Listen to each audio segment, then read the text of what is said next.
Dapitan City Tourism Office has brought our city into the limelight not only in the province of Zamboanga del Norte but the entire Philippines.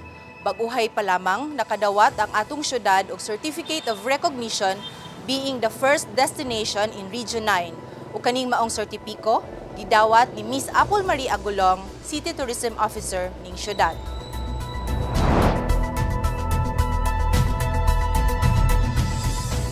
Sa pipila na ka mga katuigan, ang Dapitan City Tourism Office naghatag og dakong garbo sa dakbayan sa Dapitan tungod sa mga proyektong pang-turismo nga gipasiugdan niini.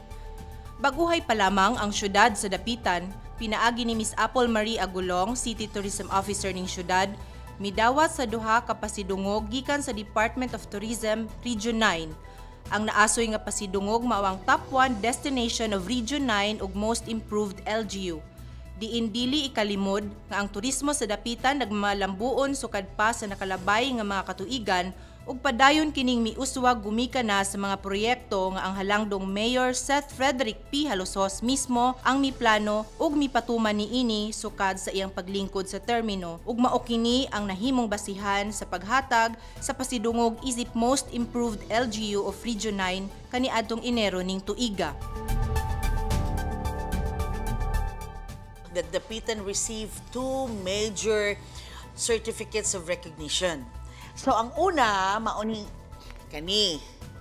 So this is a certificate of recognition as top 1 destination in Region 9 from 2018 until 2021. Kani siya maoy bag-ong gipadala ron because kanang na ang na kuana namang gyud nga consistent gyud ang Dapitan as top 1 nga maoy ginabisita sa mga dumuduong visitors and tourists alike. Now, the second certificate of recognition is this one.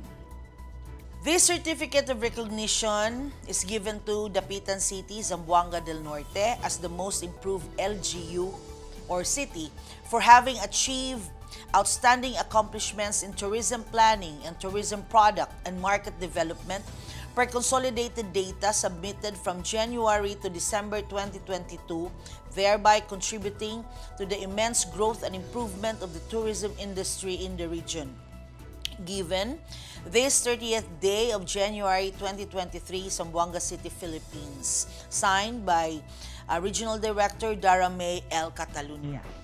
Dugang pa ni Miss Apple Marie Agulong, mapasalamaton ang pangagamhanang lokal ngadto na sa Rizal Shrine kang Miss Sofia Bagolbok, kasamtangang curator sa Kanhi Pinoy Ana ni Dr. Rizal, ingun man sa National Historical Commission tungod sa pagmintinar sa Museo de Rizal nga nahimong main tourist attraction ning dakbayan sukad pa sa pipila na kakatuigan nga milabay. Sa Glorious Fantasyland usab nga numero 1 theme park dinhi sa Mindanao.